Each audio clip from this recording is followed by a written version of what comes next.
It's strange, isn't it? The harder you work, the easier it becomes for people to believe you're not doing enough. I've seen this happen more times than I can count. A friend stays late at the office almost every night. Her emails arrive at 2 a.m. Her weekends are spent in meeting rooms instead of cafes. And yet when she finally takes a single day off, people notice. Not the 100 days she gave before, but the one day she didn't. The paradox is simple, but cruel. The more you give, the more your giving becomes invisible. It begins innocently. At first, people thank you. They see your extra effort. They call you dedicated, reliable, maybe even inspiring. But over time, your work stops looking like effort. It becomes the baseline, the normal you. And when normal is exceptional, exceptional stops existing. You've raised the floor so high that no one can tell it's the ceiling. I once had a teacher who told me, be careful with your best. People might think it's your minimum. At the time, I thought it sounded cynical. Shouldn't we always give our best? Isn't that how we grow? But I understand now. If you run at full speed every day, people will expect you to never slow down. If you carry the weight without complaint, they'll assume it's light. And if you make the impossible look easy, they might forget it was ever impossible at all. I think of it like painting a wall. The first time, the fresh color shines, but live with it long enough, and the beauty fades not because the color has changed, but because our eyes have. What was once remarkable becomes background. People get used to your giving. They stop seeing it. And when you falter even slightly, it's the change they notice, not the countless times you kept going. The most heartbreaking part.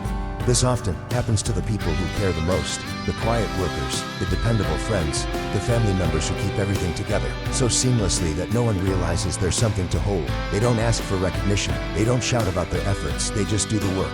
And so, to the outside world, it looks like the work somehow does itself. I remember a colleague who was always first in and last out.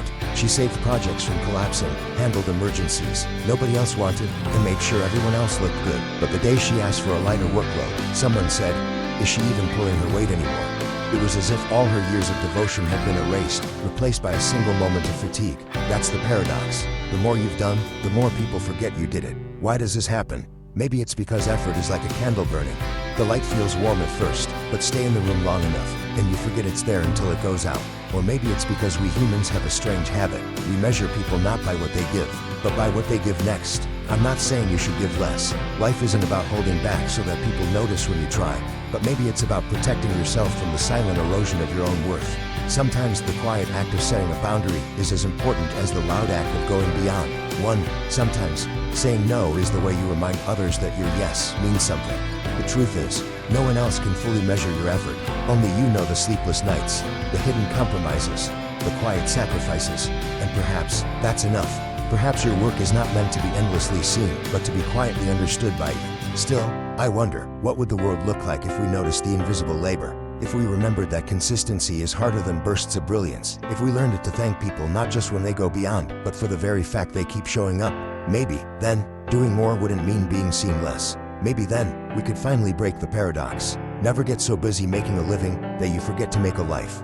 Dolly Parton once said that, and maybe we can add, never get so busy proving your worth that people forget you already have it. So if you've been giving your all and still hearing it's not enough, remember, the problem isn't your effort, it's that you've made excellence look effortless. And that's not failure. That's a kind of quiet mastery. The paradox will always be there. But the question is, will you keep chasing recognition, or will you let the work be its own reward?